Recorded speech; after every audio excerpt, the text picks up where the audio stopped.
ఈరోజు దేవుని వాక్య సందేశం ఇంతవరకు నడిపించిన దేవుడికి ముందు కూడా నడిపిస్తాడు. ప్రేమ దేవులారా, దేవుని వాక్యంలో విలాప వాక్యంలో 3:22-23 మనం చూసుకున్నట్లయితే దేవుని కృపను గురించి అక్కడ వాక్యం సెలవిస్తూ ఉంది. యెహోవా కృపగలవాడు, ఆయన వాత్సల్యత ఎడతెగక నిలుచున్నది గనుక మనము నిర్మూలము కాకున్న వారము అని. అంత మాత్రం కాకుండా అనుదినము నూతనంగా ఆయనకు వాత్సల్యత పుట్టుచున్నది, నీవెంతైనా నమ్మదగిన వాడు అని దేవుని వాక్యము సెలవిస్తూ ఉందండి. చూడండి ప్రేమ దేవులారా, 2026 సంవత్సరంలో 6 నెలలు మనం పూర్తి చేసుకుని ఈ దేవుని మహాకృప చేత 7వ నెలలోనికి మనము ప్రవేశించాం. ఇది కేవలం క్యాలెండర్లోని ఒక కొత్త నెల మాత్రమే కాదు, కానీ ఇది దేవుని యొక్క మహాకృపకు లేకపోతే ఆయన యొక్క విశ్వాసతకు ఇది ఒక సాక్ష్యంగా మనకు నిలబడతా ఉంది. గడిచిన 6 నెలల్లో ప్రతి ఒక్కరి జీవితంలో వేర్వేరు అనుభవాల గుండా కూడా మనందరం కూడా దాటి వచ్చాం. కొంతమంది కన్నీటి సముద్రంలో దాటి వచ్చి ఉండవచ్చు, కొంతమంది అప్పుల బాధలో మధ్యలో వారు నడిచి ఉండవచ్చు, కొంతమంది ఆర్థిక పరిస్థితుల మధ్యలో మాత్రమే కాకుండా బంధువులతో అనేక సార్లు అవమానాల మార్గం గుండగా వారు వెళ్ళి ఉండవచ్చు, కొంతమంది అనారోగ్య పరిస్థితుల గుండగా వెళ్ళి ఉండవచ్చు, అనేక పరిస్థితుల మధ్యలో కొంతమంది వెళ్ళి ఉండవచ్చు, కొంతమంది ఆశీర్వాదాలను కూడా అనుభవించవచ్చు. అయితే వీటన్నిటి మధ్యలో మనం అందరం కూడా కలిపి ఒక మాట చెప్పవచ్చు. ఏంటి ఆ మాట అంటే, దేవుడు మనల్ని వీటన్నిటి మధ్యలో కూడా ఎక్కడా కూడా ఆయన మనల్ని విడిచిపెట్టలేదనే ఒక మాటను ధైర్యంగా ఈరోజు మనము చెప్పవచ్చండి. ఈరోజు మనం బ్రతికి ఉండడం మన గొప్పతనం కాదు, మన తెలివి కాదు, మన బలం కాదు, అది ఆయన కృప. పరిపూర్ణంగా ఆయన దేవుని కృప అని మనం సత్యాన్ని గ్రహించుకోవాలండి. మొట్టమొదటి మనం విషయం చూసుకున్నట్లయితే వెనక్కి తిరిగి మనము దేవునికి కృతజ్ఞత చెల్లించేవారుగా ఉందాం. చాలాసార్లు మనకు లేని వాటిని చూసి మనము బాధపడే వ్యక్తులుగా ఉన్నామండి. కానీ దేవుడిచ్చిన ఆశీర్వాదాలను మనం అనేక సార్లు గుర్తించాం. ఈరోజు ఒక్కసారి మనం వెనక్కి తిరిగి చూసుకున్నట్లయితే ఎన్ని ప్రమాదాల నుండి మనం ఆయన తప్పించలేదు, ఎన్నిసార్లు నువ్వు కృంగిపోయిన సందర్భంలో ఆయన లేవనెత్తలేదు, ఎన్నిసార్లు నీ కన్నీటిని ఆయన ఓదార్చలేదండి. ప్రియమైన దేవుడారా, ఒక్కసారి మనం పడిపోయిన స్థలం నుంచి మరలా ఆయన మనం లేవనెత్తలేదా, మన కన్నీటిని ఆయన ఓదార్చలేదా? మనం గుర్తు చేసుకుందాం. మనం ఊహించని విధంగా దేవుడు మనల్ని ఈ 6 నెలలు కూడా నడిపించాడు కనుక మనము కృతజ్ఞత కలవారుగా ఉందాం. రెండోదిగా చూసుకున్నట్లయితే ఈరోజు మన ఆత్మీయ జీవితాన్ని ఒక్కసారి పరిశీలించుకుందాం. ఈ 6 నెలలు దేవునికి దగ్గర అయ్యామా? ప్రార్థన జీవితం తగ్గిపోయిందా? ఈ వాక్యం చదవడం తగ్గిపోయిందా? మొదట ఉన్న ప్రేమ ఇంకా ఉందనే ఒక ప్రశ్నను మనం వేసుకుందామండి.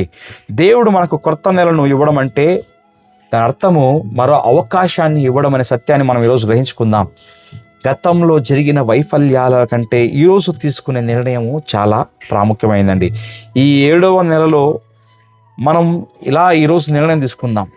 ఇక మీదటి నుంచి ప్రతిరోజు ప్రార్థిస్తాను, ప్రతిరోజు ఆరాధనలో సమయాన్ని గడుపుతాను, ప్రతిరోజు దేవుని వాక్యాన్ని నేను ధ్యానిస్తాను, ప్రతిరోజు దేవుని చిత్తాన్ని నేను అడుగుతాను, దాని ప్రకారం జీవించడానికి ఇష్టపడతాను నాకు నిర్ణయాన్ని ఈరోజు తీసుకుందాం. 3వ విషయం చూసుకున్నట్లయితే 7వ నెల ఒక కొత్త ఆశకు అది సూచనగా ఉంది. ఎందుకు ఈ మాట అంటున్నానంటే, బైబిల్లో మనందరికీ తెలుసు 7వ సంఖ్య పరిపూర్ణతను సంపూర్ణతకు సూచనగా ఉందండి.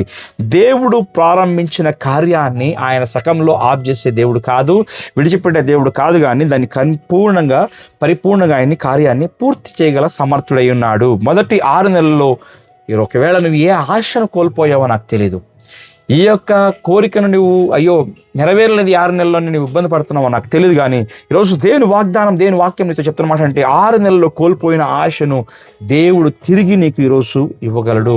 మూసివేసిన ద్వారాలను ఆయన తిరిగి తెరవగల శక్తివంతుడై ఉన్నాడు. ప్రేమ దేవుడారా, విరిగిపోయిన హృదయాలను బాగు చేయగలిగిన దేవుడు, బలహీనులకు ఆయన బలాన్ని ఇవ్వగల దేవుడు గనుక కాబట్టి భయంతో కాదు, కానీ విశ్వాసంతో, దృఢమైన నిశ్చయంతో, ఒక నమ్మకంతో ఈ 7వ నెలను మనము అడుగు పెడదాం. 7వ నెలలోనికి మనం నడుచుకుందాం.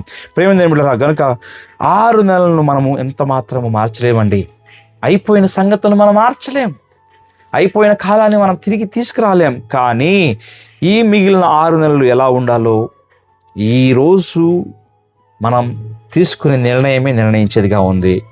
గనుక ప్రేమ దేవుడారా, ఈరోజు దేవుడు మనల్ని అడుగుతున్నాడు, నీ హృదయాన్ని నాకు పరిపూర్ణంగా అప్పగిస్తావని. మనం దేవునికి ఈరోజు దగ్గరగా ఉంటే మిగిలిన 6 నెలలు ఆశీర్వాదకరమైన నెలలుగా మారతాయి. దేవుని సన్నిధి మనతో ఉంటే ఎడారిలో కూడా ఆయన ఏదైనా తోటగా మారుతుందండి. కన్నీళ్లు సంతోషంగా మారుతాయి, ఓటమి విజయవంతంగా మారుతూ ఉంది, బలహీనత బలంగా మారుతుంది. అందుకే 7వ నెలలోనికి మనము ప్రవేశిస్తున్నప్పుడు మనం అందరం ఒక నిర్ణయం తీసుకుందాం. ప్రభువా, ఇప్పటి వరకు నన్ను నడిపించిన నీవే ఇక మీద కూడా నడిపించు. నా జీవితంలో నీ చిత్తమే నెరవేరాలి. మిగిలిన ఈ రోజులు నీ మహిమ కొరకే జీవిస్తానికి నిర్ణయం తీసుకుందాం. దేవుడు మొదలుపెట్టిన మంచి కార్యం తప్పకుండా ఆయన పూర్తి చేస్తాడు. కాబట్టి నిరుత్సాహపడకండి, విశ్వాసంతో ముందుకు సాగండి. ఇంతవరకు నడిపించిన దేవుడు ఇక ముందు విశ్వాసంగా నడిపిస్తాడు. ఆయన కృప మనకు చారణం.